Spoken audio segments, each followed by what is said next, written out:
Terima kasih Anda masih bergabung bersama kami di Market Review di IDX Channel. Masih berbincang bersama Ibu Pratnyawati, Direktur Pengamanan Perdagangan Kementerian Perdagangan Republik Indonesia.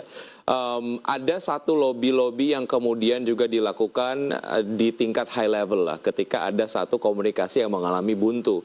Bu Pratnyawati, sejauh mana ini kemudian menjadi sebuah mekanisme yang nampaknya possibility dari Indonesia untuk menang dalam tanda kutip lah, dan kemudian akses untuk produk yang diekspor ke negara tujuan ini dapat kembali masuk, dan secara tuduhan trade remedies ini tidak terbukti. Sekuat apa sebetulnya lobby-lobby high level ini?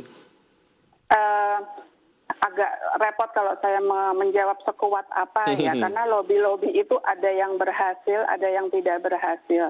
Sampai sekarang misalnya dengan negara tetangga, Filipina, kita juga sudah melakukan lobby tingkat tinggi, tapi belum berhasil membebaskan produk kopi instan kita dari tuduhan special safeguard Filipina. Karena seperti saya sampaikan tadi, itu apalagi untuk safeguard itu standarnya tinggi, dan itu merupakan hak dari setiap negara untuk melindungi industri domestiknya.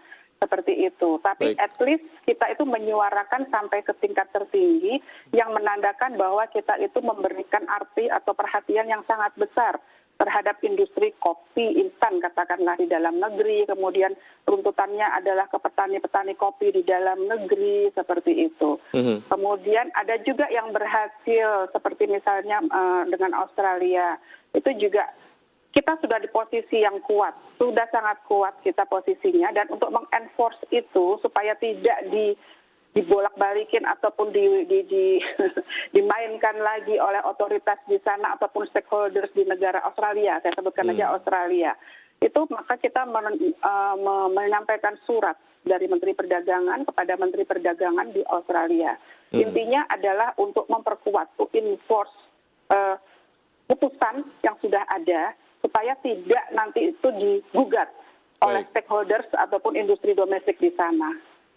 Ya, yang menarik Bu Pratnyawati adalah ada gugatan-gugatan ataupun mungkin tuduhan-tuduhan lah yang disampaikan oleh negara-negara mitra dagang Indonesia yang itu satu zona lah, zona ASEAN gitu. Artinya ini bisa diartikan bahwa walaupun kita kemudian menjadi anggota dari ASEAN, tapi tidak menjamin lah privilege bahwa Indonesia tidak free dari tuduhan trade remedies. Betul. Ini tidak bisa jadi jaminan ya, Bu? Tidak bisa, karena ini merupakan derogasi ya, atau penyimpangan dari konsep atau asas most favored nation yang harus memberikan perlakuan sama kepada semua negara, kemudian nggak boleh diskriminatif, seperti itu. Kalau di anti-dumping boleh bersikap diskriminatif. Meskipun dia bergabung dalam ASEAN, karena ini merupakan hak dari setiap negara anggota ASEAN untuk melindungi atau memulihkan kerugian di dalam negeri karena impor yang meningkat atau impor dengan secara tidak fair, maka dia boleh melakukan investigasi. Hanya barangkali, tapi ini harus dicek lagi ke dokumen-dokumen legal text-nya. Biasanya dikasih kelonggaran. Dalam masa transisi, karena pasti kalau dalam masa transisi 8 tahun atau 10 tahun, tergantung dari kesepakatan, apabila ada barang impor yang melonjak dari negara ASEAN, maka disepakati negara ASEAN refrain themselves atau mengekang dirinya untuk menginvestigasi negara yang tergabung dalam ASEAN dalam masa transisi saja. Biasanya seperti itu, tapi harus dicek lagi ke legal text-nya ASEAN. Ya, satu hal yang juga ingin saya kemudian gali sedikit mengenai RCEP, ada kesepakatan-kesepakatan yang sudah dilakukan lah oleh negara yang bersepakat gitu ya, akan kerjasama perdagangan. Sejauh mana ini juga mungkin kondisi yang agak mirip yang kemudian terjadi di Indonesia di skup ASEAN. Apakah kondisi yang sama juga akan terjadi di negara-negara yang bersepakat dalam RCEP dalam hal perdagangan? Artinya ketika Indonesia bersepakat dan juga negara-negara yang bersepakat dalam RCEP, kans untuk adanya tuduhan trade remedies kepada masing-masing negara yang bersepakat ini akan diminimalisir. Tadi seperti saya sampaikan tadi, tergantung kesepakatan dari 15 negara RCEP.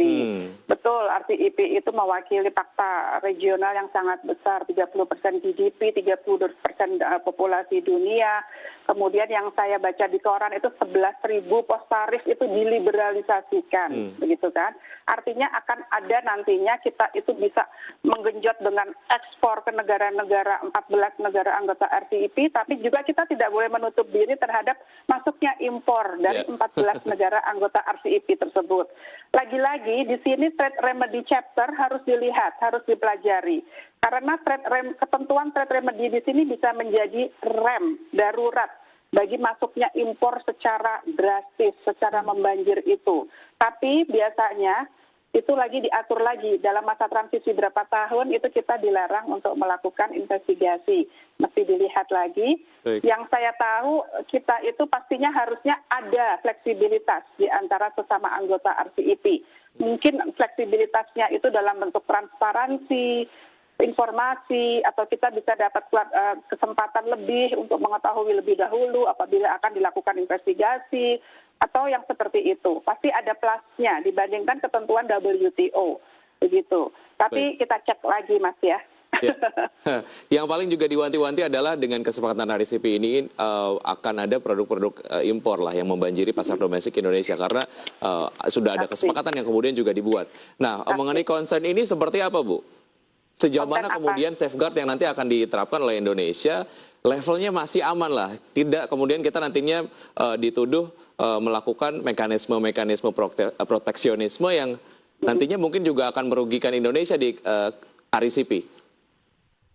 Saya kalau untuk RCEP karena tidak ikut dalam perundingan, jadi kurang tahu. Tapi kami tergabung kebetulan dalam perundingan yang saat ini sedang berjalan, yaitu antara Indonesia dan EU. Indonesia EU SEPA. Saya tergabung dalam working group untuk trade remedy. Di situ kami mengatur secara bilateral untuk safeguard. Jadi ada yang namanya bilateral safeguard measure, gitu ya. Karena safeguard itu sebetulnya kan nature-nya itu global dari semua negara. Kalau ada impor dari semua negara dan itu membanjir, maka suatu negara berhak mengenakan ataupun melakukan tindakan investigasi safeguard. Tapi dalam hal Indonesia EU, kita merundingkan bilateral saja.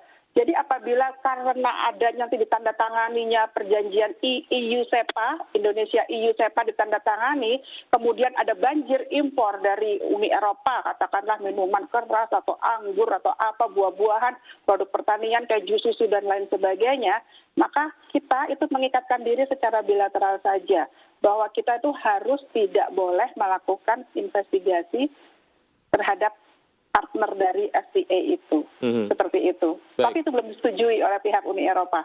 Itu baru draft yang harus kita setujui, kita sepakati, dan itu harus disesuaikan dengan masa periode transisi tadi yang saya sampaikan. Ya, tidak selamanya. Ya, sejauh mana sebetulnya trade remedies ini mempengaruhi performa ataupun kinerja perdagangan di Indonesia? Secara tren dari tahun ke tahun, seperti apa dampak yang kemudian ditimbulkan? Saya harus sampaikan bahwa begitu suatu negara itu melakukan inisiasi terhadap investigasi terhadap produk A antara lain dari Indonesia, maka itu sudah terganggu perdagangannya. Karena pelanggan di sana, customer atau importer di negara B itu akan memindahkan ordernya. Mereka tidak lagi mau order dari eksporter dari Indonesia.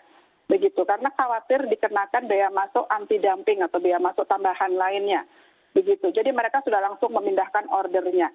Itu yang saya bilang trade diversion itu cenderung sudah mulai begitu mendengar bahwa itu akan diinisiasi. Belum tentu dikenakan, bisa juga kita dibebaskan dari investigasi tersebut, tapi mereka tidak mau ambil resiko dan biasanya mereka langsung mengalihkan order. Seperti itu. Jadi menurut saya dampaknya terhadap trade itu juga cukup signifikan nantinya. Begitu. Baik. Tapi, Bu Pratnyawati, adakah kemudian efek psikologis ataupun mungkin efek domino lah jika kemudian misalnya sebuah negara di sebuah zona, misalnya di zona Eropa gitu, melakukan tuduhan trade remedies kepada Indonesia, mungkin atau tidak negara-negara lain memperlakukan hal serupa kepada Indonesia? Sangat mungkin, sangat mungkin, Mas. Jadi begini, karena ini adalah instrumen yang memang legal dari WTO dan memang diperkenankan, dibolehkan non-tarif measures trade remedy ini, maka segala sesuatu berjalannya investigasi juga dimonitor oleh WTO. Jadi otoritas investigasi yang menginisiasi atau melakukan investigasi, baik itu dumping, safeguard maupun subsidi, harus melaporkan kepada WTO. at least paling tidak 3 kali dalam durasi atau rentang waktu penyelidikan. Pada saat awal inisiasi, pada saat mereka mengeluarkan interim ataupun putusan sela, putusan sementara, putusan awal, ya, dan juga nanti pada saat putusan akhir. Transparansi sangat dikedepankan dalam hal ini, karena ini instrumen yang betul-betul legal, dan itu hak setiap negara untuk mengaplikasikannya.